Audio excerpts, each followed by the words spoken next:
समचरण सरोजं सान्द्रनीलाम्बुलाभं जगननिहितपाणि मण्डलं मण्डलानां करुणतुलसीमाला कण्ठरं कञ्जनेत्रं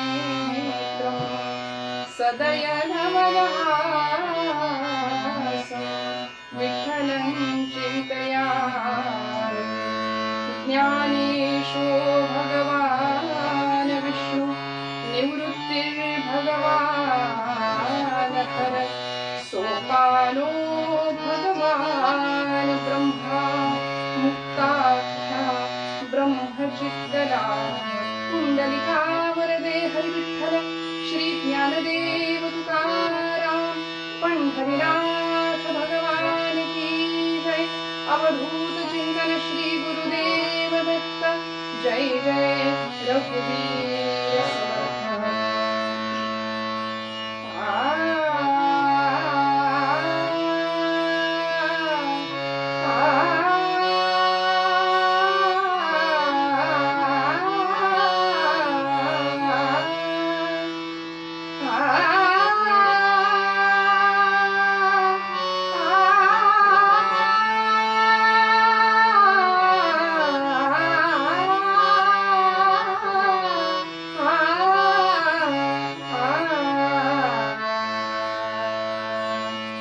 हरि जय जय राम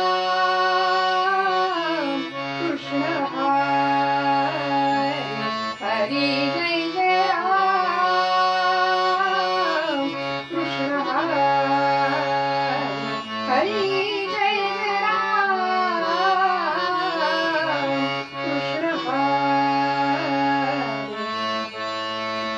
नवनीत सम नवनीत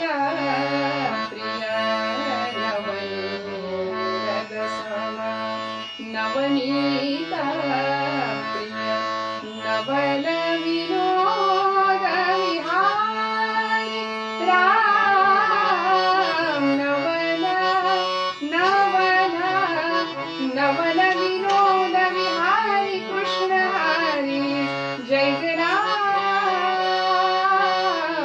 कृष्ण हरी हरी जय जय राम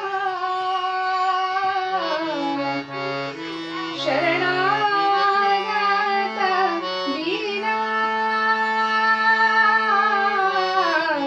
दीना दीना शरणागत दीना शरणीगत करुणा दृष्टि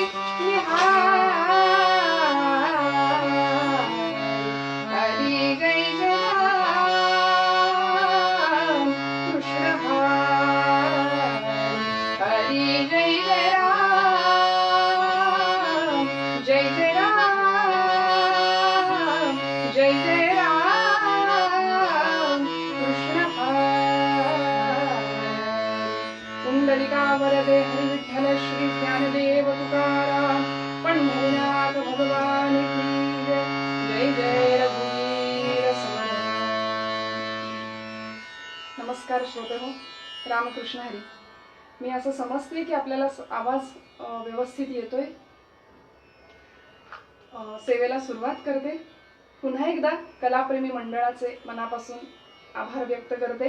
आदरणीय उदयदादा गोखले आणि प्रमोददादा जोशी या सगळ्यांना मनापासून वंदन करते। आपण सर्व श्रोते, सुज्ञ, जाणकार, वयानी, अनुभवानी, ज्ञानानी ज्येष्ठ श्रेष्ठ असलेली सर्व मंडळी मनापासून आपल्या हृदयस्थ परमात्म्याला वंदन करते। आणि जसं मी नेहमी सांगते की गंगेच्या पाण्यात आपण उभं राहतो आणि गंगेला, सूर्याला अर्घ्य देतो, तसं माझ्या समोर ही ज्ञानगंगा आहे। त्यामुळे जसं तुकोबराय म्हणतात की आपुलिया बळे नाही मी बोलत, सखा भगवंत कृपा त्याची, या न्यायाने जे काही आपल्या समोर मांडेल ते आपण गोड मानून घ्या आणि नेहमीप्रमाणे मला सांभाळून घ्या। सगळ्यांना नमस्कार करून सुरुवात करते। अभंग आज मुक्ताबाईंचं चरित्र आहे। आज दिवसही असाच आहे, कारण आज तिथीनुसार नाही तर तारखेनुसार मुक्ताबाईंचा समाधी काळ आहे। आज पुण्यतिथी आहे त्यांची, त्यामुळे वैशाख वद्य दशमी ही तिथी आहे, पण तारखेनुसार आजची 12 मे 1297 साल हा मुक्ताबाईंचा समाधी काळ आहे आणि आज योगायोगाने ती तारीख आहे. त्यामुळे आजच्या दिवशी मुक्ताबाईंची कृपा आणि आपल्या सगळ्यांचे आशीर्वाद या न्यायाने मी आपल्या सेवेला सुरुवात करते. त्यांचाच अभंग आहे. काल जसा आपण जनाबाईंचा अभंग घेतला, त्या अभंगावर थोडा वेळ मी प्रयत्न केला बोलण्याचा, तसा आज मुक्ताबाईंचा गोड अभंग आहे. सगळ्यांच्या परिचयाचा आहे, पण वाटतो तितका सोपा नाही, कारण मुक्ताईचं चरित्रच अवघड आहे श्रोते हो. आपल्याला ती फार जवळची वाटते, प्रत्येकाला मुक्ताई जवळची वाटते, पण ती तितकीच कठीण आहे. ती समजायला सोपी नाहीये, कारण आमची बुद्धी थकेल, आमच्या सगळ्या कक्षा संपतील बुद्धीच्या, पण ते क्षितिज एवढं मोठं आहे की ते आमच्या आकलनाच्या पलीकडे आहे. त्यामुळे तरी सुद्धा मुक्ताबाईंच्या चरित्राला स्पर्श करण्याचं धाडस आपल्या सगळ्यांच्या आशीर्वादाने करते आणि त्यांच्या अभंगाचं थोडा वेळ गायन आणि मग निरूपणाचा प्रयत्न. मुंगी उडाली आकाशी, तिने गिळले सूर्यासी, गिळले सूर्यासी, तिने गिळले सूर्यासी. थोर नवलाव झाला, थोर नवलाव झाला, वांझे पुत्र प्रसवला, वांझे पुत्र प्रसवला. विंचू पाताळाशी जाय, विंचू पाताळाशी जाय, शेष माथा वंदी पाय, शेष माथा वंदी पाय.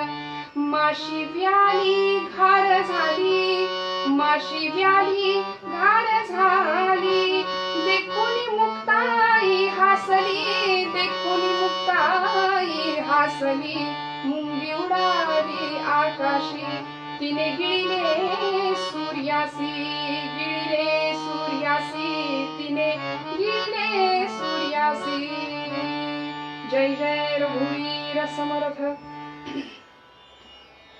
मुंगी उडाली आकाशी, तिने गिळले सूर्याशी. मुक्ताबाई या स्वतः आदिशक्तीचा अवतार आहेत श्रोते हो, योग मायेचा अवतार आहे. कारण श्रीमद भागवत महापुराण ग्रंथामधल्या 10व्या स्कंदामध्ये योग मायेच्या ज्या 14 नावांचा उल्लेख आहे, दुर्गा, भद्रकाली, कुष्मांडा, वैष्णवी, कात्यायनी, नारायणी, अशा अनेक 14 नावांचा उल्लेख आहे.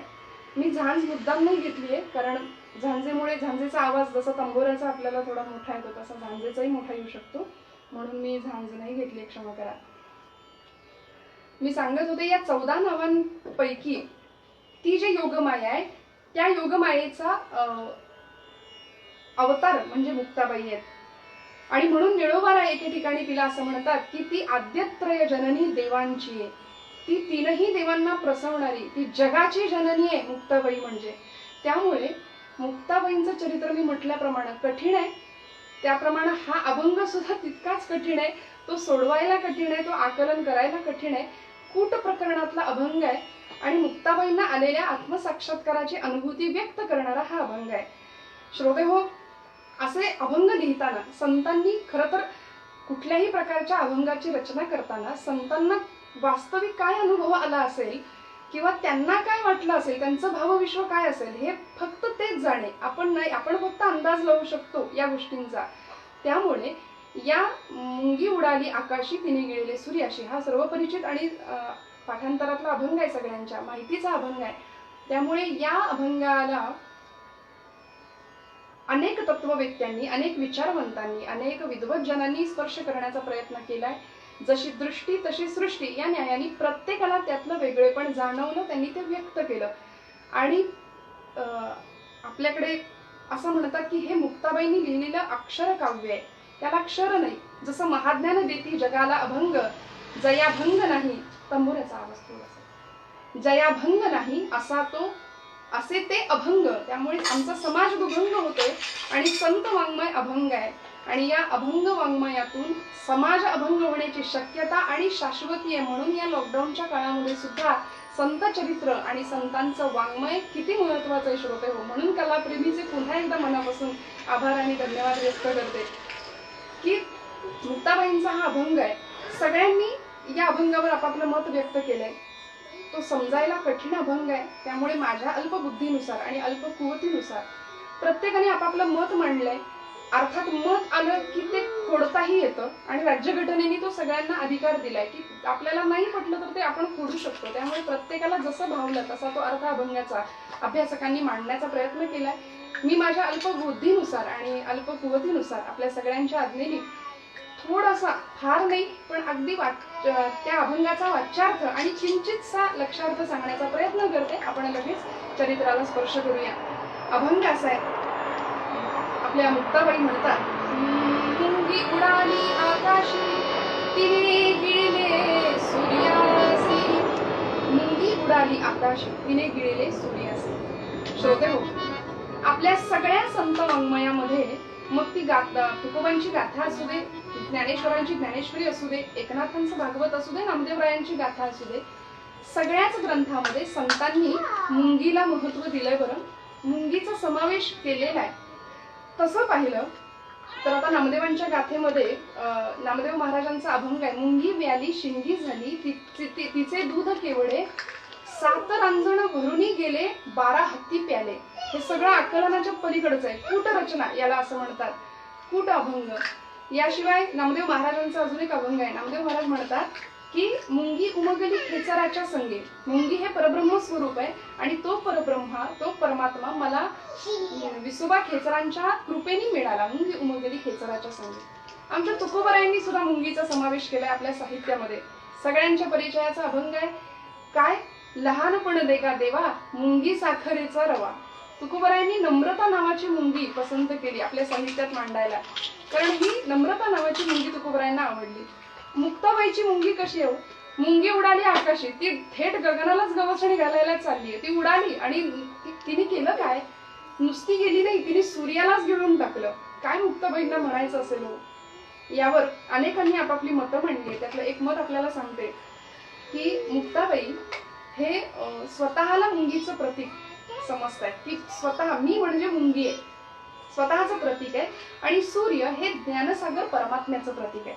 सूर्य हा तो ज्ञानसागर असलेला परमात्मा आहे. भक्ती मार्गावर चालणाऱ्या भक्ताला एक दिवस अशी विशालता प्राप्त होते की तो परमात्मा स्वरूपाचा साक्षात्कार त्याला होतो आणि सामान्य वाटणारा जीव किंवा आत्मा तो सुद्धा परमात्मा स्वरूप होतो. दुसरा अर्थ असा सांगितलाय की मुक्ताबाईंना असंही वाटत असेल की मुक्ताबाईंच्या बरोबरची निवृत्ती ज्ञानदेव सोपान ही अत्यंत कोवळ्या वयातली त्यांची भावंड.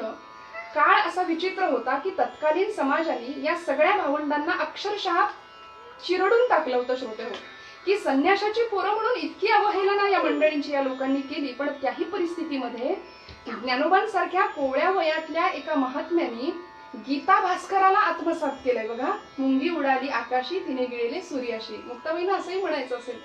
त्या गीता भास्कराला तिने माऊलींनी आत्मसात केलं. 700 श्लोकांची भगवद्गीता, एक नाही दोन नाही 9000 ओव्यांची टीका माऊलींनी भावार्थ दीपिकेच्या रूपाने या गीता भाष्यावरती केलेली आहे, ज्ञानेश्वरीच्या रूपाने. त्यामुळे माऊली मुक्ताबाई म्हणतात की मुंगी उडाली आकाशी तिने गिळले सूर्याशी. पुढचा अर्थ असा सांगितला जातो की जगद्गुरु आद्य शंकराचार्य यांचा प्रसिद्ध श्लोक आहे, कोहम कथमिदं जातम को वै कर्तास्य विद्यते.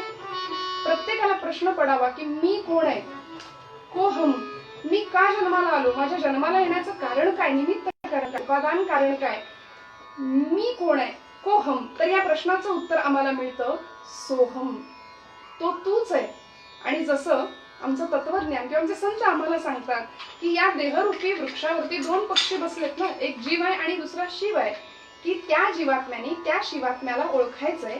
त्या जीवाला त्या शिवाची ओळख पटल्यानंतर परमात्म्याला गवसणी घालण्याचं सामर्थ्य त्या एवढ्याशा जीवात्म्याकडे येतं. मुक्ताबाई म्हणतात मुंगी उडाली आकाशी तिने गिळले सूर्याशी. पुढचं चरण आहे मुक्ताबाईंचं, थोर नवलाव झाला वांझे पुत्र प्रसवला मुंगी उडाली आकाशी तिने गिळले सूर्यासी. मुक्ताबाई वर्णन करतात की किती मोठी नवलाची गोष्ट घडली इथे. काही लोकांचं असं म्हणणं आहे की अजातवादाचा तत्वज्ञानामध्ये एक सिद्धांत सांगितला जातो की जी गोष्ट घडणं अशक्य आहे, जी गोष्ट घडूच शकत नाही, पण जी गोष्ट घडली असा भास झाला, जी गोष्ट घडू शकत नाही पण ती घडली असं वाटणं, याला अजातवादाचा सिद्धांत, अजातवाद असं म्हणतात. मुक्ताबाईंनी तो वर्णन केला. वांझे पुत्र प्रसवला, थोर नवलाव झाला. मुक्ताबाई म्हणतात किती नवल झालं. खरं तर वंध्यापुत्र ही कल्पना मिथ्या आहे. सृजनशीलता नसणं हे ते दर्शवतं ना. मग एक सकारात्मक अर्थ असा सांगितला जातो की भक्ती मार्गावर चालणारा साधक किंवा तो भक्त त्या भगवंताशी एवढी जवळीक साधतो. भगवंत हा विश्वाचं सृजन केलंय त्या भगवंतानी. विश्वाला जन्माला घालणारा तो परमेश्वर आहे. तो एक होता, त्याला अनेक व्हायची इच्छा झाली. त्यांनी अशी सृजनता निर्माण केली आणि मग अशा सृजनशील परमेश्वराशी सर्वेश्वराशी नातं जोडल्यानंतर तो भक्त सुद्धा अकल्पित आणि अवर्णनीय अशी कामं करू लागतो. असं सृजन त्याच्या हातूनही घडतं की ज्याचा नवल वाटावं. म्हणून थोर नवलाव झाला, वांझे पुत्र प्रसवला. उदाहरण आपल्याकडे खूप देता येतील. वाल्याचा वाल्मिकी झाला ना. नारद मुनींच्या आशीर्वादाने गुरुकृपेमुळे वाल्या नावाचा कोळी की जो लुटमारी करत होता, दरोडेखोरी, खून, चोरी ह्या सगळ्या कामांमध्ये तो व्यस्त असलेला, पण एक दिवस वाल्मिकी होतो, त्याला आत्मस्वरूपाचा साक्षात्कार होतो. भक्ती मार्गावर चालत असताना एवढी प्रगती होते आणि साक्षात्कार झाल्यानंतर रामायणासारखं महाकाव्य या मातीला ते देऊन जातात. थोर नवलाव झाला, वांझे पुत्र प्रसवला. पुढचं चरण आहे मुक्ताबाईंचं. विंचू पाताळाशी जाय, शेष माथा वंदी पाय. आता विंचू हा प्राणी असा आहे, काहींचं असं म्हणणं आहे की तो कडे कपाऱ्यांमध्ये राहतो, तो सांदी कपाटीमध्ये राहतो, तो बीड करण्याचं सामर्थ्य त्याच्याकडे नसतं, तो बीड करून राहत नाही. मग काय झालं, अतर्क्य काय घडलं, अघटित अशी घटना अचानक घडली, असं मुक्ताबाईंचा अभंग आहे ना हा संपूर्ण. विंचू पाताळाशी जाय, शेष माथा वंदी पाय. त्या विंचवानी केलं काय, तो विंचू खणत खणत खणत म्हणे पाताळापर्यंत गेला आणि तिथे असलेल्या शेष भगवंतांनी त्याच्या चरणांवर आपला माथा टेकला. मुक्ताबाई म्हणतात म्हणजे भक्तीच्या मार्गावर असणारा अत्यंत सामान्य जीव सुद्धा भगवंताला प्रयत्नांनी आपलंसं करून घेऊ शकतो, हा दृढ भाव मुक्ताबाई त्यातनं सांगतात. आणि अजून एक रूपक असं सांगितलंय, असं प्रतीक सांगितलंय. आपल्याला नाथांचं भारुड माहितीये.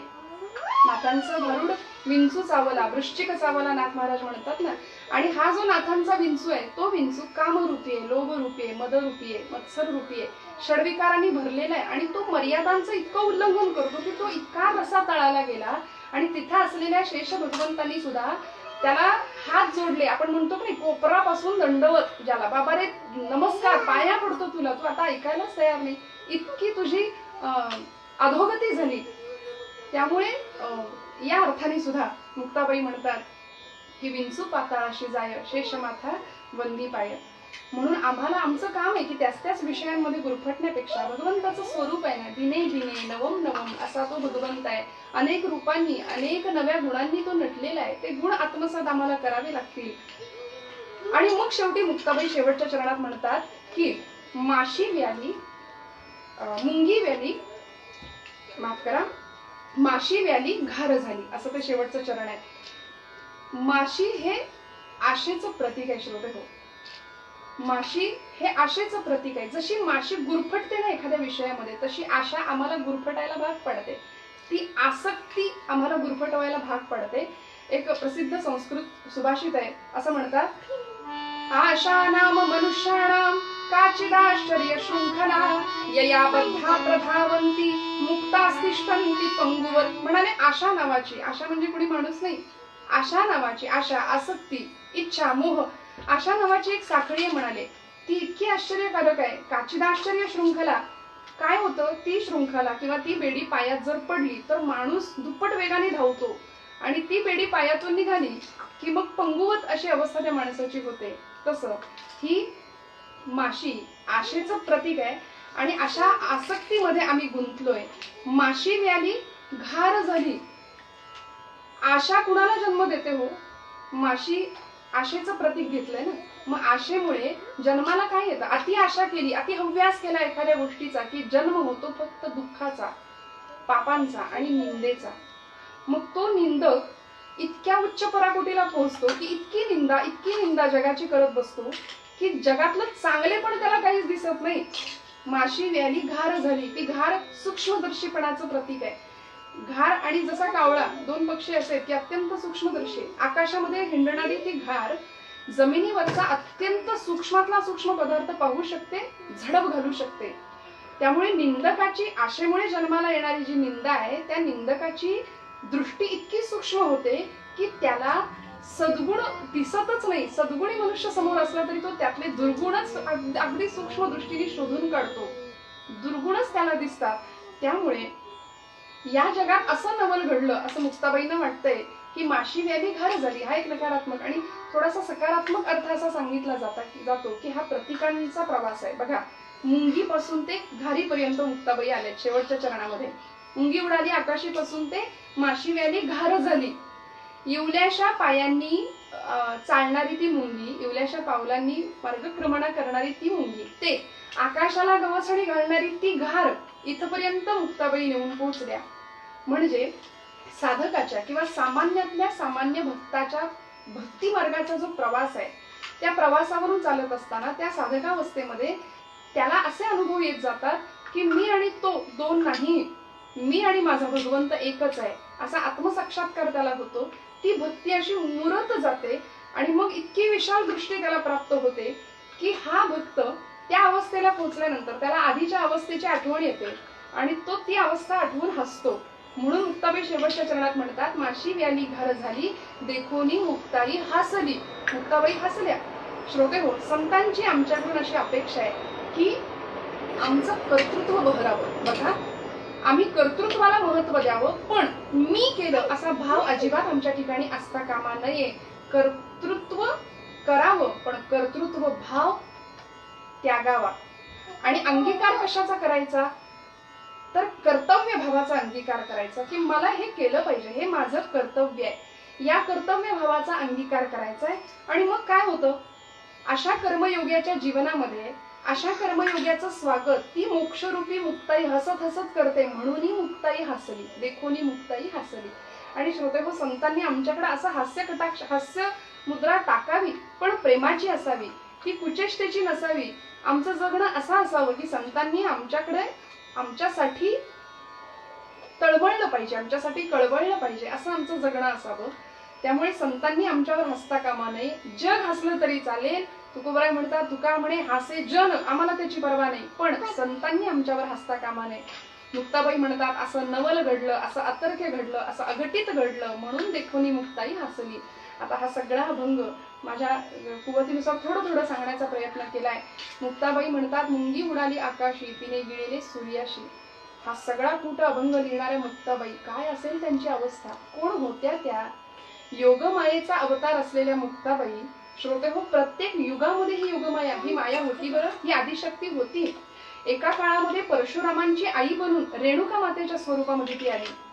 दुसऱ्या युगामध्ये प्रभू रामचंद्रांची पत्नी बनून ती आली सीतामाईंच्या रूपामध्ये. पुढे भगवान गोपालकृष्णांची पत्नी रुक्मिणी आईसाहेबांच्या रूपामध्ये ती आली. आणि पुढच्या काळामध्ये कलियुगामध्ये निवृत्ती ज्ञानदेव सोपान या भावंडांची भगिनी किंवा बहीण बनून ती आली. म्हणजे आई, माता, पत्नी आणि बहीण या सगळ्या भूमिका तिने भूषविल्या. आणि नात्याविना असलेलं नातं, कुठलंही नातं खरं तर यांच्याशी नव्हतं तिचं, पण नात्याशिवाय असलेलं नातं तिनं भूषवलं.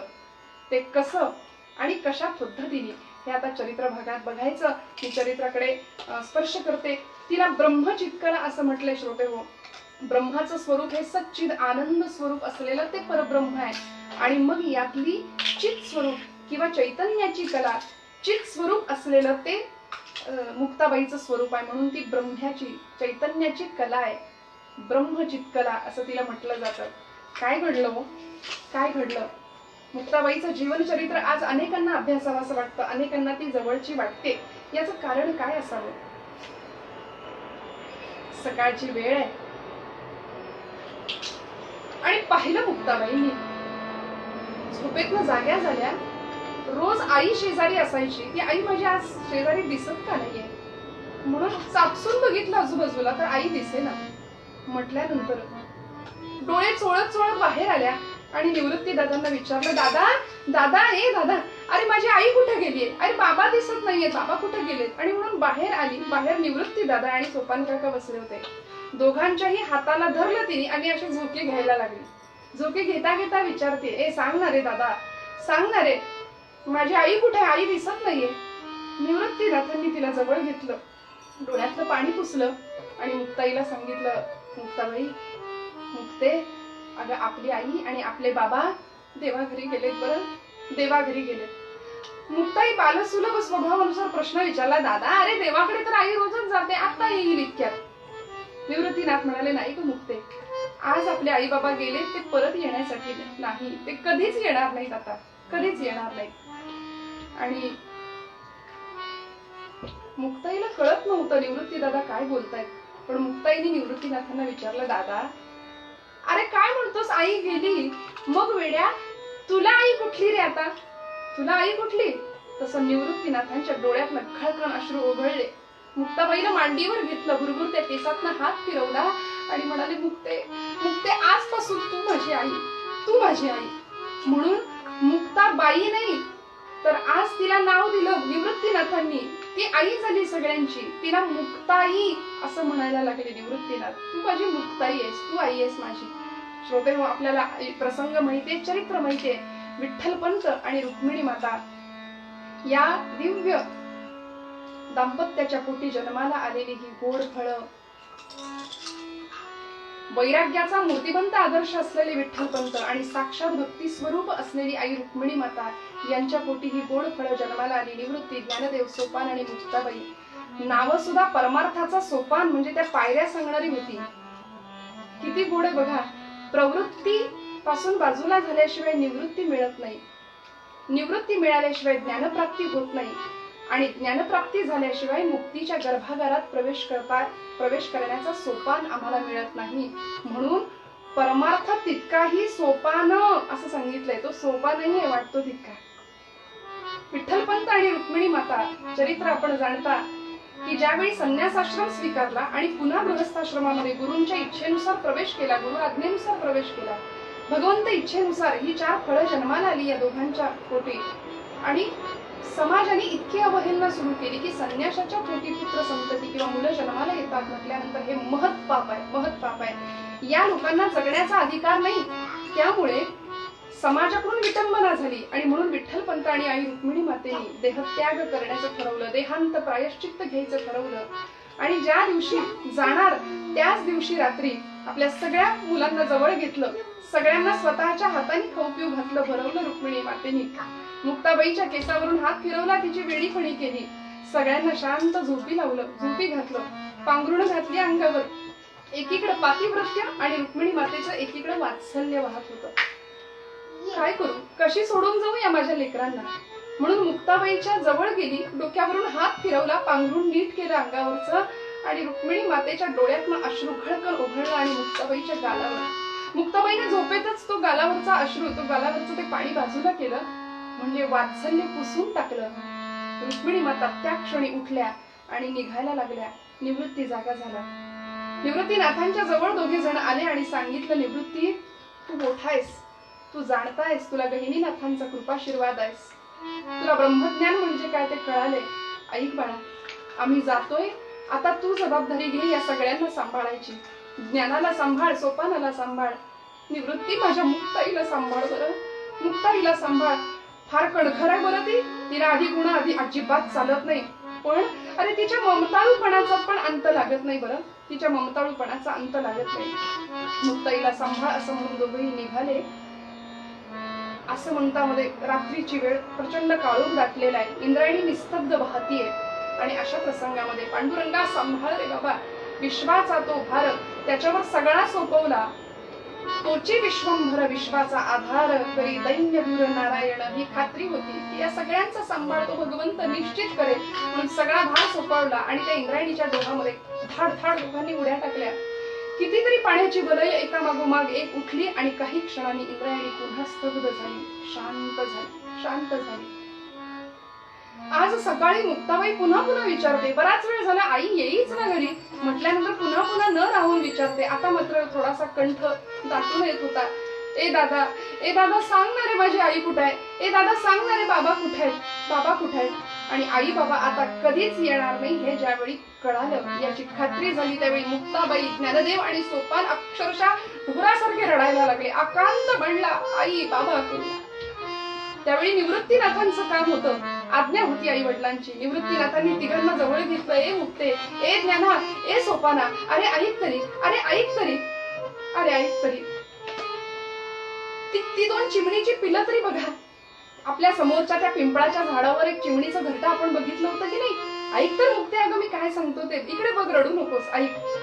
त्या चिमणीच्या पिल्लांच्या आई वडिलांना त्या घरट्यातून एक घार आली आणि काल रात्री त्यांना घेऊन गेली ग. त्या आई बाबांना घेऊन गेली. पण तरी सुद्धा ती पिलं बघ बरं रडतायत का? नाही ना, नाही. बघ ती दाणे टिपतायत का नाही, बघ किती आनंदाने हसतायत. तसं मुक्ते आपल्याला आता भिक्षेला गेलं पाहिजे. बघ डोळे पुस बरं, आता रडायचं नाही, आता रडायचं नाही. आईला आवडणार नाही बरं मुक्ता माझी रडलेली. आणि म्हणून मुक्ताईने पटकन डोळे पुसले, ज्ञानोबांनी डोळे पुसले, सोपानांनी डोळे पुसले. मुक्ताई 4 वर्षाचं, 3 ते 4 वर्षाचं वय होतं श्रोते. परकराचा ओचा असा फोडला आणि लागली कामाला. पटकन पाणी घेतलं, पाण्यात शेण कालवलं, लगेच सडा टाकला, रांगोळी घातली आणि हे सगळं मुक्ताईचं पुन्हा काम सुरू झालं.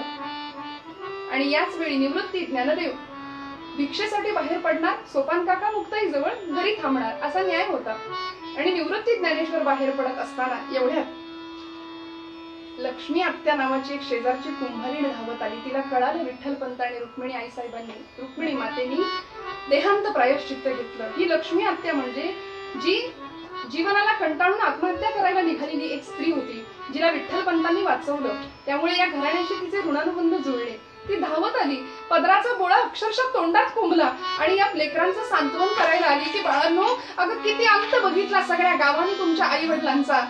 अक्षरशः धाय उकलून रडायला लागली श्रोते. पण कुणी कुणाचं सांत्वन करायचं हो या प्रसंगामध्ये? कुणी कुणाचं सांत्वन? लेकरांना तुमच्याकडे बघितलं ना, तुमच्याकडे बघितलं की त्रास होतो, सहन होत नाही, जीव कासावीस होतो. मुक्ताई समोर आली, 4 वर्षाची श्रोते हो पोर समोर आली. त्या लक्ष्मी आत्याच्या डोक्यावरून हात फिरवते आणि म्हणते, आत्या अगं वेडी आहेस की काय तू? रडू नकोस ग. आई म्हणायची भरल्या घरात रडू नाही म्हणून, कशाला रडतेस ग? आणि एवढ्यात ज्ञानदादा समोर आले. ज्ञानदेवांनी सांगावं, लक्ष्मी आत्या तू कुंभारीण ना ग, मग मातीचे घट तयार करतेस, मातीची मडकी घडवतेस. मग मला सांग, सगळ्या घटांसाठी वापरण्यात येणारी माती एकच आहे, पण प्रत्येक घटाचं नशीब वेगळं ना ग. एखाद्या घटामध्ये गाईचं पवित्र दूध पडतं, एखाद्या घटामध्ये लोणी पडतं आणि दुसऱ्या घटामध्ये अग्नी संस्कारासाठी लागणारा अग्नी त्याच्या नशिबात असतो ग. घटा घटांचे रूप आगळे, प्रत्येकाचे दैव वेगळे, तुझ्या विना ते कोणा नकडे, मुखी कुणाच्या पडते लोणी, कुणामुखी अंगार, तू वेडा कुंभार विठ्ठला, तू वेडा कुंभार. ज्ञानदेवांनी सांत्वन करावं, मुक्ताईनी सांत्वन करावं श्रोते हो. ही लेकरं अशी लहानाची मोठी होत होती. आणि एक दिवस असं घडलं, ज्ञानदादा नेहमीप्रमाणे आपली चौपदरी खांद्यावर अडकवली आणि भिक्षेसाठी बाहेर पडले. आळंदीमध्ये महादेव भट नावाचे एक भटजी होते. चौसोपी वाडा भला मोठा त्यांचा. आणि त्या वाड्यासमोर ज्ञानदेव आले आणि आरोळी ठोकली. ओम भवती भिक्षां देहि, आरोळी ठोकली.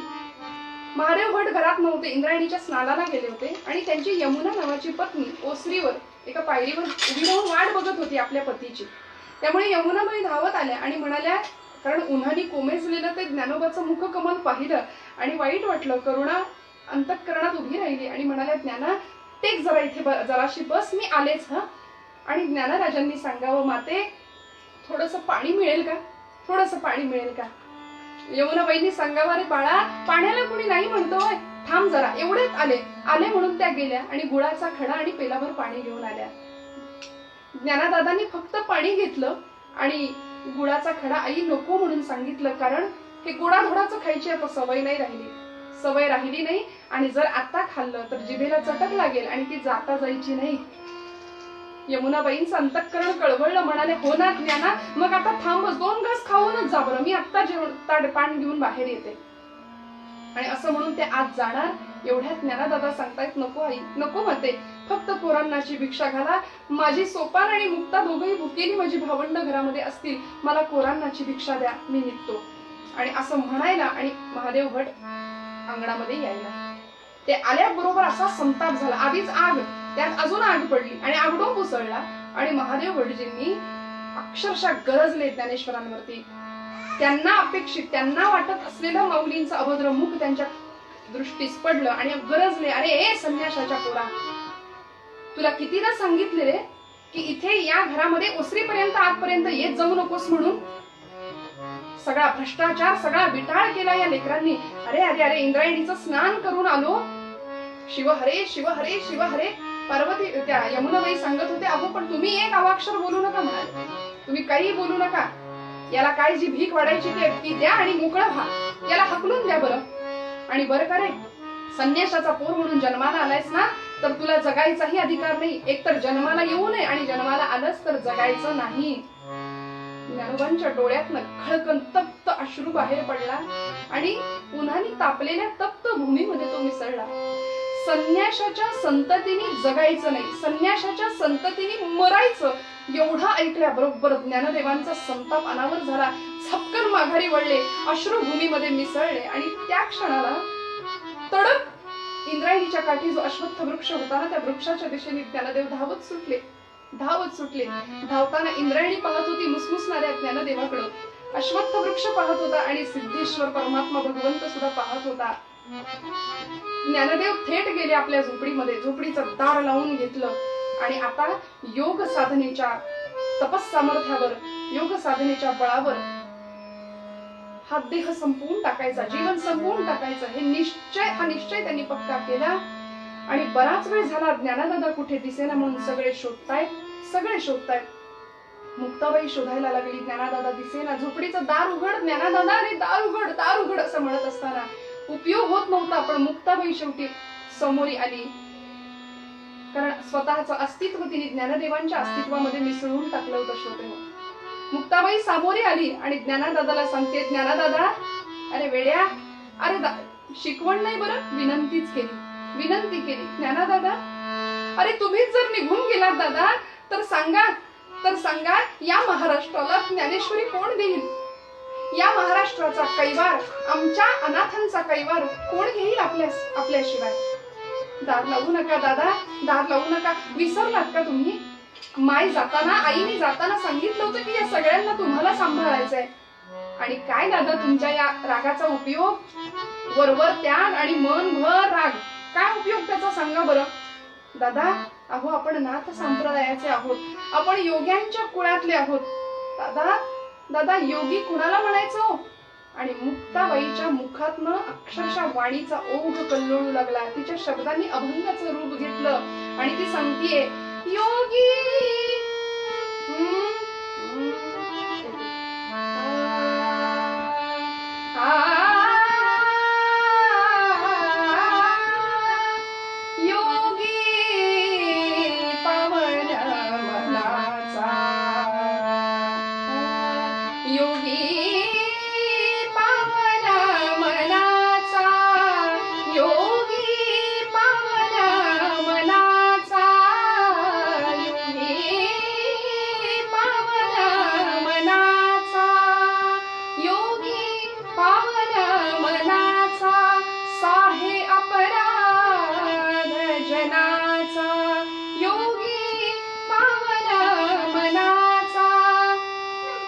रागे झाले वन्ही, संती सुखे व्हावे पाणी. दादा अरे तूच सांगतोस ना, विश्व जर आमच्यावर रागावलं, वन्ही रूप झालं तर आपण त्याला विझवावं. शब्दशस्त्रे झाले क्लेश, शब्दशस्त्रे झाले क्लेश, संती माना उपदेश. कुणाच्या बोलण्याने वाईट वाटलं, क्लेश झाला तर तो लोकांनी आपल्याला केलेला उपदेश आहे असं समजावं. अरे दादा तूच आम्हाला सांगतोस ना रे, हे सगळं तुला काय सांगावं? अरे ही तर तुझीच शिकवण आहे दादा सगळी. उठ बरं दादा. विश्वपट ब्रह्मदुरा ताटी उघडा ज्ञानेश्वरा, ताटी उघडा ज्ञानेश्वरा. दादा ताटी उघड रे, दादा ताटी उघडा म्हणून आर्त टाहो फोडला. अरे दादा आपल्याच हातांनी आपल्याला जर मार बसला, आपल्याच हाताला लागलं तर हात कापून टाकायचे. अरे मुक्ताबाईंचं ताटीच्या अभंगातलं वचन आहे की दादा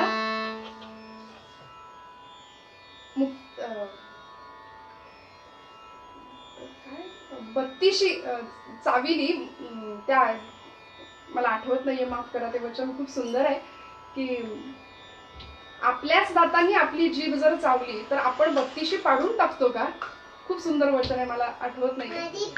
आपल्याच दातांनी जर आपली जीभ चावली तर आपण ती बत्तीशी तोडून टाकतो का, काढून टाकतो का? दादा चिडू नकोस रे. दादा ताटी उघड, विश्वपट ब्रह्मदोरा, ताटी उघडा ज्ञानेश्वरा, आपण तरुणी विश्वतारा, ताटी उघडा ज्ञानेश्वरा. आणि मुक्ताबाईंचा हा आर्त टाहो ऐकला मात्र. आणि ज्ञानोबांनी काय केलं होतं? योग सामर्थ्याच्या जोरावर आपला प्राणोत्क्रमण करणार होते आणि आकाशात सोडणार होते. त्याच वेळी चरित्रामध्ये वर्णन आहे, माझ्या पदरचं अजिबात नाही सांगत, अजिबात नाही पदरचं सांगणार. मुक्ताबाईंनी आपल्या योग सामर्थ्याच्या जोरावर पद्मासन घातलं आणि परकाया प्रवेश नावाच्या सिद्धीने आपला प्राण ज्ञानदेवांच्या प्राणाला आडवा केला. त्यामुळे ज्ञानदादा बाहेर येण्याची इच्छा त्यांना झाली. ते प्राणोत्क्रमण त्यांना थांबवावं लागलं आणि ज्ञानदादा अक्षरशः वाऱ्याच्या सुसाट वेगाने बाहेर धावले. आणि ज्याला आपण आजच्या भाषेमध्ये टेलिपॅथी असं म्हणतो की ते शास्त्र,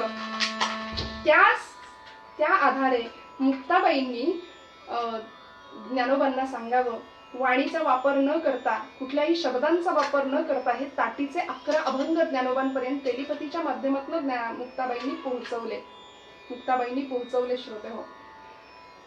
म्हणून 11 अभंग आहेत एकूण ताटीचे. आणि त्या अभंगामध्ये एकाही अभंगामध्ये असा उल्लेख नाही की म्हणे मुक्ताई किंवा मुक्ताई म्हणे. जसं वेद प्रगट झाले त्याप्रमाणे मुक्ताबाईंचे हे ताटीचे अभंग प्रगट झाले, म्हणून त्याचा दर्जा खूप महत्वाचा आहे, अनन्यसाधारण असा त्याचा दर्जा आहे. आणि मग माऊली धावले अक्षरशः बाहेर. मुक्ताबाईंचा तो आर्त टाहो ऐकला, ज्ञानराज बाहेर धावले आणि झोपडीचं दार उघडलं, कडकडून मिठी मारली मुक्ताबाईला, कवटाळलं आणि म्हणाले, मुक्ते मन निवाले, समाधान झाले. खूप आनंद दिलास ग, सगळ्या मनाची माझी शांती करून माझं मन शांत झालं तुझ्या वचनांनी. आणि या अधिकारामुळे, या चमत्कारांमुळे, या सगळ्या घटनांमुळे आळंदीमध्ये आजूबाजूच्या वातावरणामध्ये मुक्ताई, ज्ञानदेव, सोपान, निवृत्ती या सगळ्यांचा अधिकार लोकांना कळत होता श्रोते हो. एक प्रसंग असा घडला, मुक्ताबाईच्या चरित्राला धरून मी थोडं पुढे जाते. एक प्रसंग असा घडला की संक्रांतीचा सण होता आणि त्या सणाच्या निमित्ताने कुणीतरी भिक्षा घातली होती झोळीमध्ये एका भाविकाने, की त्याच्यामध्ये सगळं होतं. हरभऱ्याची डाळ होती, कणिक होती. त्यामुळे निवृत्तीनाथांना अशी इच्छा झाली, तेल होतं, तूप होतं. निवृत्तीनाथांना अशी इच्छा झाली की आपण मांडे खावेत, सगळ्यांना खाऊ घालावेत. म्हणून मुक्ताईला विचारलं, मुक्ते तुला मांडे येतात का करता? मुक्ताबाई पटकन आनंदाने म्हणाली, हो दादा, मला मांडे करता येतात. पटकन धावत गेली कुंभार दादांकडे आणि त्या कुंभार काकांना म्हणाली, काका, माझ्या निवृत्ती दादाला ना खूप छान मांडे खावेसे वाटतायत, मला द्याल का हो एखादं? दादाला सांगितलं, दादा अरे ते तव्यावर नाही होणार, त्याच्यासाठी माठाच्या बुडाच्या आकाराचं एक खापराचं रांधणं लागेल, ते रांधणं घेऊन येते म्हणून गेली. त्या कुंभाराने छान रांधणं तिला दिलं आणि ते रांधणं घेऊन आनंदाने वाटेने निघाली असताना समोर ज्ञानेश्वर महाराज भेटले. माफ करा, वाटेने निघाली असताना आळंदीतले अत्यंत श्रीमंत असे गृहस्थ होते, त्यांचं नाव होतं विसोबा चाटी. ते विसोबा भेटले आणि विसोबांनी मुक्ताईला विचारलं, अगं ए कार्टे, कुठे निघालीस का एवढ्या तुरुतुरु धावत? आणि काय आहे त्या हातामध्ये, रांधणं घेऊन कशाला निघालीस? मुक्ताबाई सांगत होते, अहो काका, काय सांगू, माझ्या निवृत्ती दादाला मांडे खायची इच्छा होती ना, म्हणून मी निघालीये.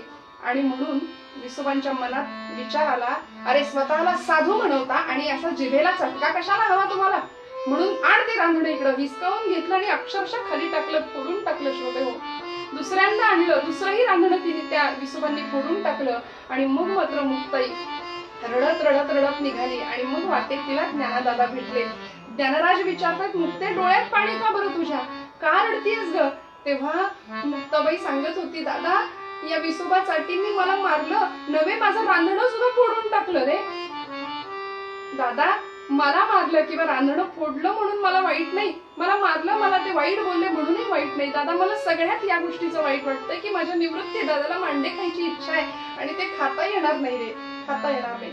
ज्ञानादादा म्हणाले हात तिच्या एवढंच ना, चल तू मांडेची तयारी कर म्हणाले, आपण मांडे भाजू. आणि ज्ञानादादा मुक्ताईला घेऊन पुन्हा झोपडीत आले. मुक्ताई त्या मांड्याची तयारी करायला लागली. सगळी तयारी झाली आणि वर्णन आहे मग योग धारणा करुणी ज्ञानदेवी पेटविला पंचाग्नी ज्वाला निघती मुखातुनी आरक्त नयन दिसती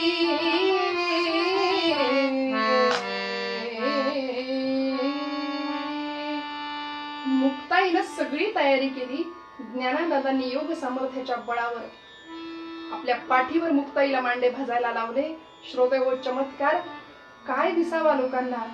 मुक्ताई मांडे टाकावे पाठीवर आणि असं छान फुगून मांडा वरती यावा. विसोबा चाट्यांनी ते दृश्य पाहिलं, तो चमत्कार पाहिला आणि अक्षरशः विसोबांच्या मनामध्ये आला की या अधिकारी मंडळींच्या पानातलं उष्ट जरी माझ्या वाट्याला आलं ना तरी माझ्या जीवनाचा उद्धार होईल. म्हणून खिडकीतून पाहत होते. मांड्याला अमृताची चव आली होती. सगळेजण जेवायला बसले. सुरुवात करणार एवढ्यात विसोबा दिसले मुक्ताईला आणि मुक्ताई न राहून म्हणाली, विसोबा अहो असे खेचरासारखे दारात काय उभे राहिलात. श्रोते हो, खेचर म्हणजे गाढव. खरं सांगू का, अरे ए गाढवा असं म्हणण्याचा अधिकार फक्त आईचा असतो, फक्त आईचा असतो. आणि मुक्ताबाई म्हणाल्या आणि त्यापासून विसोबा चाटी नाही तेव्हापासून तर विसोबा खेचर हे नाव मुक्ताबाईंनी दिलं. विसोबा खेचर आतमध्ये आल्या. अक्षरशः लोटांगण घातलं. मुक्ताबाईंनी या प्रसंगामध्ये त्यांना अनुग्रह दिला आणि असं म्हणतात, मुक्ताईने बोध खेचरासी केला तेणे नामयाला बोध येईल. अशी ती परंपरा सुरू झाली. विसोबा खेचरांनी मग नामदेवांचं गुरुत्व पत्करलं. श्रोते हो, हा चमत्कार सगळ्यांना दिसला. सगळ्यांनी त्या मंडळींचं, त्या भावंडांचं कौतुक करावं. आणि ही वार्ता पसरता पसरता कुठपर्यंत गेली. सांगदेव नावाचा स्वतःला योगी बनवणारा एक महात्मा, 1400 वर्षांचं वय लाभलेलं, सिद्धी प्राप्त केलेल्या, 14 कला 64 विद्या 64 कला ज्यांनी मुखोद्गत केलेल्या आहेत, विष्णू भक्त आहे, अनेक स्तोत्र मुखोद्गत आहेत, 1400 वर्षांच्या तपस सामर्थ्याची साधना जवळ आहे. आणि असा असलेला तो चांगदेव, त्या चांगदेवांना वाटलं की या भावंडांना भेटायला जावं, बघायला जावं. पण जाण्याआधी एक पत्र पाठवलं आणि ते पत्र लिहायला घेतलं. पण लिहित असताना त्या पत्रावर मजकूर काय लिहावा सुरुवातीचा म्हणून कळेना. कारण अनामाला नाम आणि अरूपाला रूप देण्यासारखं होतं ते. बर तीर्थरूप म्हणावं तर बाळदशा आहे, चिरंजीव म्हणावं तर विश्वात्मक अवस्था आहे त्या लेकरांची. काय लिहावं सुचेना, काहीच कळेना. म्हणून कोरच पत्र एक आपल्या सेवका करवीत पुढे धाडलं आणि ते पत्र जसं निवृत्तीनाथांच्या हातात पडलं. निवृत्तीनाथांनी ते पत्र कोरं बघितलं आणि ज्ञानादादाकडे सरकवलं. म्हणाले, ज्ञाना बघ रे जरा हे काय आहे. ज्ञानादादांनी हातात घेतलं. म्हणाले, दादा काय वाचणार, कोरं पत्र आहे. सोपान दादांकडे दिलं. सोपान दादांनी पण बघितलं. म्हणाले, दादा खरंच की कोरच पत्र आहे. सोपान काका म्हणाले, आता याचा उलगडा आमची मुक्ताच करू जाणे म्हणाले. आणि मुक्ताबाईंकडे ते पत्र दिलं. मुक्ताबाईंनी ते पत्र घेतलं मात्र आणि ते कोरपत्र बघून मुक्ताईच्या मुखातून शब्दोच्चार बाहेर पडले. म्हणाले, दादा सांगदेव 1400 वर्ष जगले, 1400 वर्ष जगून सिद्धी प्राप्त केलेत, सगळं 14 विद्या 64 कला आत्मसात केल्यात. एवढं असून सुद्धा दादा हा कोराच राहिला रे. मुक्ताबाईच्या मुखातनं ते वाक्य ऐकलं आणि निवृत्ती हसले. म्हणाले, वा वा, आमची मुक्ताबाई खरी मर्मज्ञ आहे बरं, आमची मुक्ताबाई खरी मर्मज्ञ. आणि मग निवृत्तीनाथांनी ज्ञानदेवांना सांगावं, ज्ञाना आता एक काम करा की या कोऱ्या पत्रावर तुम्हीच त्याला ब्रह्माक्षर रेखाटा आणि त्याला पाठवून द्या. मग ज्ञानदेवांनी 65 ओव्यांची, ज्याला आपण चांगदेव 65 असं म्हणतो, त्याची रचना केली आणि ती पाठवून दिली चांगदेवांकडे. पण म्हणजे 64 कला त्यांना अवगत होत्या, पण 65वी कला उकलूनी दाविली असं वर्णन केले की जी चांगदेव 65 की कुठल्याही प्रकारचं साधन न करता, अध्यात्म न करता, ज्यांनी या 65ला आत्मसात केलं तो ब्रह्मपदाला पोहोचला, त्याला परमात्मा प्राप्त झाला असा त्याचा अर्थ. आणि म्हणून ही चांगदेव 65 हातामध्ये मिळाली. ते पत्र हातात मिळालं. चांगदेवांना त्याचा काही केल्या उलगड होईना. आता या मंडळींना भेटायलाच जायचं म्हणून चांगदेव निघाले. अहो पण तरी अजून अहंकार गेलेला नव्हता पूर्ण. म्हणून चांगदेवांनी काय करावं, योग सामर्थ्याच्या सिद्धीच्या बळावर व्याघ्रावर बसले. सर्पाचा चाबूक हातामध्ये घेतला आणि चांगदेव निघाले. बरं, छत्र चामरं ढळत होती, सगळे सेवक गण होते, वाद्यांच्या गजरामध्ये मिरवणूक अक्षरशः काढत काढत चांगदेव, मुक्ताई, ज्ञानदेव, निवृत्ती सोपान यांना भेटायला निघाले. आणि आल्याबरोबर, आळंदीमध्ये पोहोचल्याबरोबर एक ब्राह्मण धावत धावत आला आणि सांगितलं की अहो, तुम्हाला भेटायला सिद्ध चांगदेव आलेले आहेत आणि ते असे तसे नाही, वाघावर बसून आले, सर्प हातात घेतलाय म्हणे त्यांनी. एवढं ऐकलं. थंडीचे दिवस होते श्रोते हो. ही चारही भावंड, निवृत्ती, ज्ञानदेव, सोपान, मुक्ताबाई एका भिंतीवर बसले होते आणि कोवळं ऊन खात होते. ते ऐकलं मात्र. निवृत्ती दादा हसले. निवृत्तीनाथ म्हणाले, मुक्ते, चांगदेव यायला निघालाय आणि तो वाघावर बसून म्हणे. मग 14 विद्या 64 कला अनेक सिद्धी प्राप्त असलेला चांगदेव आता सगुणाची सगुणाला भेट होणार आहे म्हटल्यानंतर आपल्याला सुद्धा तशाच एखाद्या अपूर्व आसनावर बसूनच आपल्याला गेलं पाहिजे, नाही का? आणि म्हणून मुक्ताबाईंनी ज्ञानादादांना सांगावं, दादा तुम्ही असं करा, या भिंतीलाच म्हणा ना, चल ग बाई, या भिंतीलाच आज्ञा करा, चालेल. आणि ज्ञानादादांनी त्या भिंतीला आज्ञा केली. अक्षरशः ती भिंत गजगतीने चालायला लागली. चांगदेवांनी ते समोरचं दृश्य पाहिलं. मात्र मी सजीवाला चालवलं पण हे निर्जीव सुद्धा माझ्या समोर चालत येतंय म्हटल्यानंतर चांगदेवांचा सगळा गर्व गळाला. आणि श्रोते हो, वर्णन आहे चरित्रामध्ये, चांगदेव तिथून उतरले वाघावरून आणि अक्षरशः लोटांगण घातलं. किती वेळ? 1 प्रहरभर चांगदेव त्या सगळ्यांच्या चरणांवर अक्षरशः लोटांगण घालून 1 प्रहरभर तसेच पडून राहिले होते. 1 प्रहरभर. शेवटी निवृत्तीनाथांना राहवलं नाही. निवृत्ती दादा म्हणाले, ज्ञाना, अरे नको अंत बघू, याला जर उठवलं नाही ना तर हा कायम असाच इथेच शेवटचा श्वास घेईल. बरं, म्हणून ज्ञानादादांनी त्याला, चांगदेवांना, शेवटी भिंतीवरून उतरले, चांगदेवांना खांद्याला धरून असं उठवलं. आणि त्या प्रसंगामध्ये मुक्ताबाईला आदेश केला की मुक्ता, चांगदेवाला या आपल्या 65चा अर्थ उलगडून सांग बरं. म्हणून या प्रसंगामध्ये मुक्ताबाईंनी चांगदेवांना या 65चा, चांगदेव 65चा अर्थ उलगडून सांगितला. आणि मग जी काही अवस्था, जी काही श्रद्धा बसली मुक्ताबाईंच्या चरणांवरती, की वर्णन आहे. चांगदेव म्हणे आजीची जन्मलो. 1400 वर्षांचं म्हणजे माझं वय जरी असलं ना तरी माझा जन्म खऱ्या अर्थाने आज झाला. चांगदेव म्हणे आजीची जन्मलो, गुरुपुत्र झालो मुक्ताईचा. मी मुक्ताईचा पुत्र झालोय, मला आज जन्म मिळालाय. आणि अशा पद्धतीने चांगदेवांचं गर्वहरण केलं, त्यांना आपलं शिष्य बनवलं. पुढच्या काळामध्ये संत श्रेष्ठ नामदेव महाराज, संत मांदियाळी मधलं एक अत्यंत गाजलेलं नाव, की ज्यांची कीर्ती सर्वदूर पसरली होती. भगवंत त्यांच्याशी बोलतो, नवे भगवंत त्यांच्यासोबत जेवायला बसतो, हा अधिकार आहे नामदेवांचा. एवढंच नाही, नामदेवांच्या कीर्तनामध्ये परमात्मा नाचतो, असा अधिकार असलेले नामदेव महाराज. एक दिवस पांडुरंगानेच त्यांना सांगावं, भगवंताच्या आज्ञेवरूनच नामदेव महाराज आळंदीला आले या सगळ्यांचं दर्शन घ्यायला, या भावंडांचं. आणि आल्यानंतर पंढरपूरवरून साक्षात मूर्तिमंत ब्रह्मच इकडे आलंय, साक्षात पांडुरंगच आलेला आहे. म्हणून निवृत्तीनाथ, सोपान, ज्ञानदेव सगळ्यांनी गर्दी केली नामदेवांच्या दर्शनासाठी. पण मुक्ताबाई काही गेल्या नमस्कार करत नव्हती. का? कारण वारकऱ्यांचा, भागवत संप्रदायाचा नियम आहे की इथे लहान मोठं कुणीच नाही, एकमेकांच्या सगळ्यांनी पाया पडायचं. त्यामुळे नामदेव महाराज कुणाला नमस्कार करेनात म्हटल्यानंतर मुक्ताईच्या चाणाक्ष नजरेतनं ते सुटलं नाही. श्रोते हो, आधी माया होती, चितकला होती. मुक्ताबाईनं पायाच्या नखापासून, अंगठ्यापासून ते अगदी शेंडीपर्यंत सगळं अवलोकन केलं नामदेवांचं. आणि मुक्ताईनी सांगितलं की, कळवळून बोलली, आईच्या अंतःकरणाने बोलली. दादांना म्हणाली, दादा, अखंड जयाला देवाचा शेजार, का रे अहंकार गेला नाही? आणि नामदेवांना म्हणाली, काय रे, सतत देवाजवळ राहतोस ना आणि अजून अहंकार गेला नाही? अजून एवढा अहंकार, एवढा ताठा? आणि निवृत्तीनाथ सांगतायत, मुक्ते अगं असं बोलू नको, फार अधिकारी संत आहेत ते. अगं वेडे, देवाला वेडं केलंय त्यांनी, देवाला वेडं केलंय. मुक्ताबाई म्हणते, तुम्हाला वाटतं तर तुम्ही नमस्कार करा त्यांना. तिला कुणाची भीती नव्हती, कारण मुक्ताचं, मुक्त असलेलं जीवन म्हणजे मुक्ताबाईचं चरित्र आहे. त्या मुक्त होत्या. त्या म्हणाल्या की तुम्हाला वाटतं तर तुम्ही नमस्कार करा, मी नाही त्याला नमस्कार करणार, कारण हा सर्वाभूती भगवंत आहे, हे फक्त कीर्तनात बोलतो, अनुभवाच्या पातळीवर जाणत नाही, त्यामुळे याला मी नमस्कार करणार नाही, प्रचंड अहंकारी आहे. दादा, तुम्ही संतत्व आता तुमचं पणाला लावा, त्याला बोध करा. अहो काय सांगता तुम्ही? तो भगवंताकडे जातो, फेलपाटे घालतो, शेवटी देवाला त्याची दया आली म्हणून देवानेच त्याला आपल्याकडे पाठवलंय, लाडवलाय होतो देवाचा. त्यामुळे आता त्याचा उद्धार करा, त्याला काय ते खरं सांगा. मुक्ताबाई म्हणाले, आणा बरं गोरोबा काकांना बोलावून. आणि मग गोरा कुंभारांना बोलावून आणलं. गोरोबा काकांना थापटणं घेऊन मुक्ताबाईंनी बोलवलं.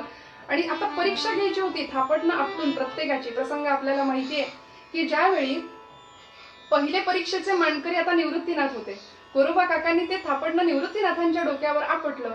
तसं गोरोबा काका म्हणाले, अरे हे मडकं तर ब्रह्मज्ञानाने परिपूर्ण भरलेलं आहे म्हणाले.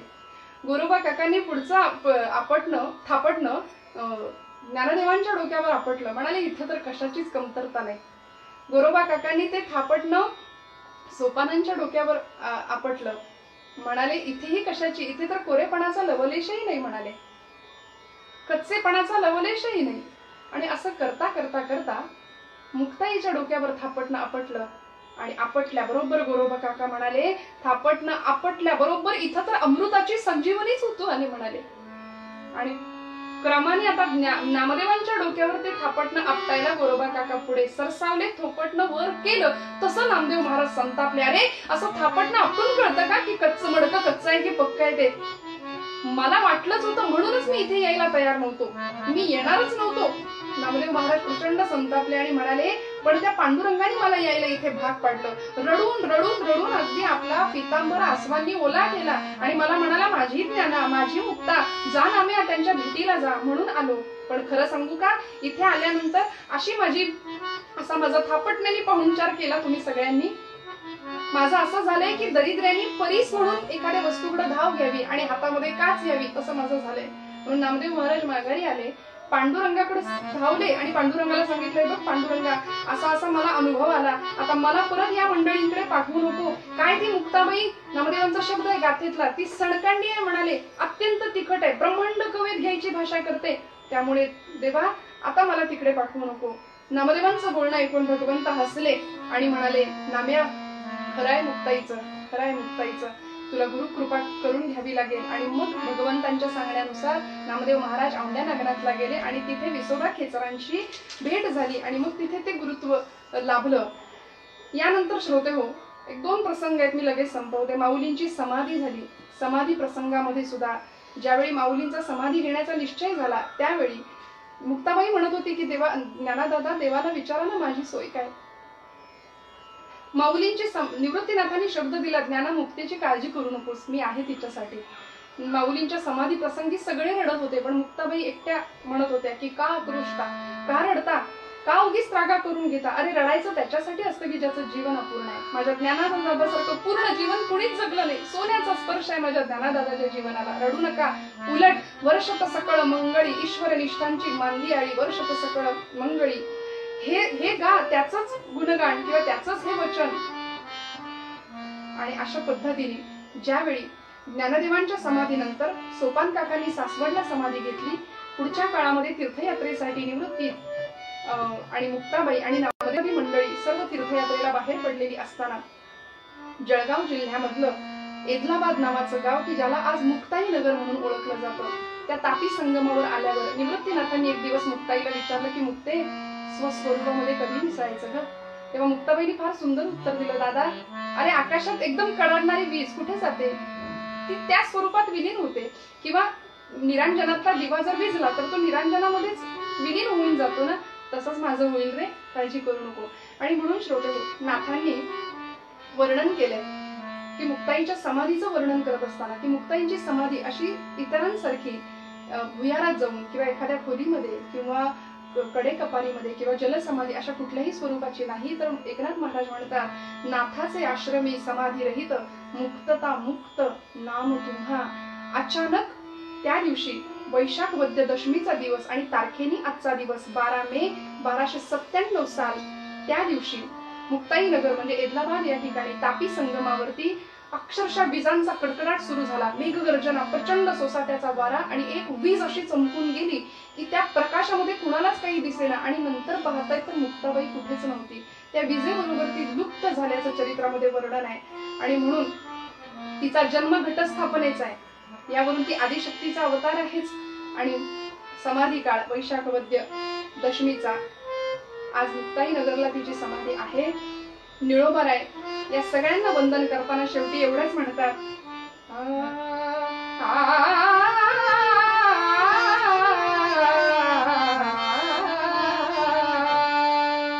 पुन्हा एकदा आपल्या सगळ्यांची मी मनापासून कृतज्ञता व्यक्त करते. आदरणीय उदयदादा गोखले, आमचे प्रमोददादा जोशी आणि कलाप्रेमी मंडळाचे सर्व मान्यवर, या सगळ्यांना मनापासून नमस्कार करते.